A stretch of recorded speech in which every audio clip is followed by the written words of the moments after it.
Assalamualaikum warahmatullahi wabarakatuh. Halo anak hebat, bagaimana kabarnya hari ini?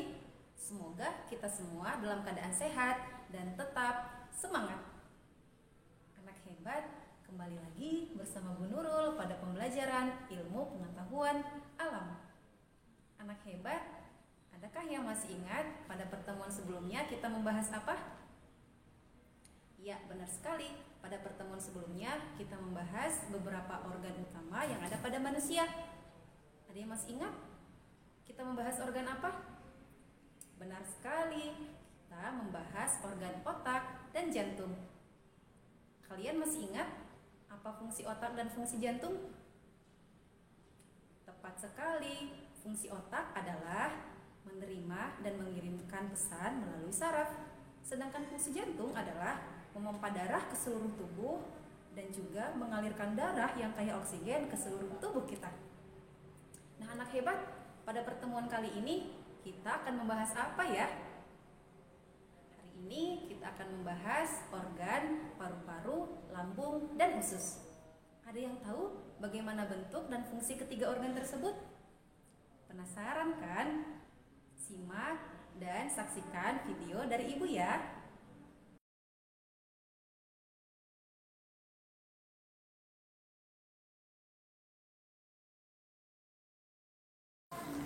Organ yang pertama adalah paru-paru. Anak hebat, adakah yang tahu apa itu organ paru-paru dan di mana letak paru-paru? Paru-paru adalah sepasang organ dengan tekstur seperti spons yang terletak di dalam rongga dada. Fungsi dari paru-paru adalah sebagai tempat pertukaran gas oksigen dengan gas karbon dioksida. Saat kamu menghirup gas yang mengandung oksigen atau O2, oksigen tersebut akan masuk ke dalam aliran darah, lalu mengeluarkan gas yang mengandung karbon dioksida atau CO2 dan akan dibuang ke udara pada saat kamu menghembuskan napas.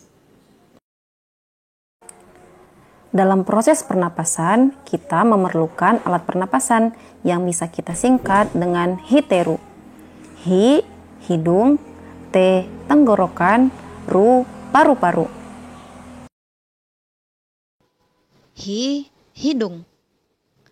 Perjalanan udara memasuki paru-paru dimulai ketika kamu menarik nafas, lalu udara masuk melalui hidung, dan di lubang hidung, udara disaring oleh rambut-rambut halus atau yang disebut dengan silia dari partikel kotoran.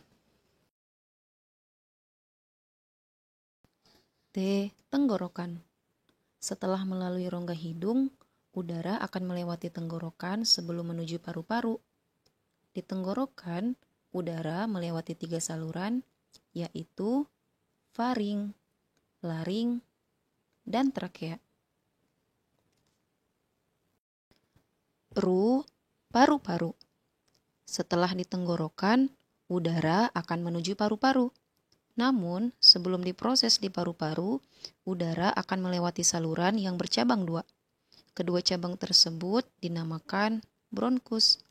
Setiap bronkus terhubung dengan paru-paru sebelah kanan dan paru-paru sebelah kiri. Bronkus juga bercabang-cabang lagi. Cabang yang lebih kecil dinamakan dengan bronkiolus. Bronkiolus bermuara pada alveolus. Alveolus berfungsi sebagai tempat pertukaran gas karbon dioksida dan uap air dengan oksigen. Setiap kamu bernapas, udara yang kaya oksigen masuk ke paru-paru. Oksigen akan diedarkan ke seluruh tubuh melalui pembuluh darah. Di saat yang bersamaan, karbon dioksida akan dikeluarkan dari dalam tubuh melalui paru-paru. Organ yang selanjutnya adalah lambung dan usus. Beberapa organ tubuh manusia berfungsi mencerna makanan, menyerap nutrisi dari makanan, dan membuang sisa metabolisme. Organ ini meliputi lambung dan usus. Lambung dan usus nantinya akan berkaitan dengan proses pencernaan makanan yang ada pada tubuh kita. Nah, anak hebat, kita perhatikan gambar berikut ini. Gambar tersebut merupakan gambar organ yang berperan dalam memproses makanan yang kita makan. Di antaranya adalah rongga mulut, kerongkongan, lambung, usus halus, usus besar, dan anus. Proses pencernaan makanan dimulai dari rongga mulut. Rongga mulut merupakan pintu masuknya makanan. Di dalam rongga mulut terdapat gigi, lidah, dan kelenjar ludah. Di dalam mulut, kamu mengunyah makanan dan menghancurkannya menjadi potongan yang lebih kecil dengan menggunakan gigimu. Lidah berfungsi mengatur letak makanan pada saat kamu mengunyah. Lidah juga berfungsi sebagai alat pengecap makanan, sehingga kamu bisa merasakan manis, asin, pedas, dan pahit. Dan kelenjar ludah berfungsi untuk melunakkan makanan dan membantu dalam menelan makanan. Setelah kamu menelan, makanan bergerak turun menuju ke kerongkongan. Kerongkongan merupakan saluran penghubung antara mulut dan lambung. Di dalam kerongkongan terjadi gerakan yang mendorong makanan menuju ke lambung. Proses pencernaan selanjutnya terjadi di lambung. Lambung berbentuk seperti kantong yang membentuk huruf J, terletak di dalam rongga perut agak ke sebelah kiri.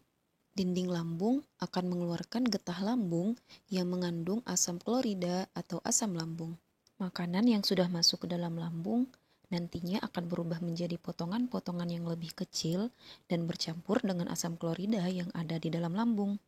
Selanjutnya, makanan yang sudah diproses di lambung akan masuk ke usus halus sebagai proses akhir pencernaan. Dalam usus halus, nutrisi makanan akan diserap oleh darah.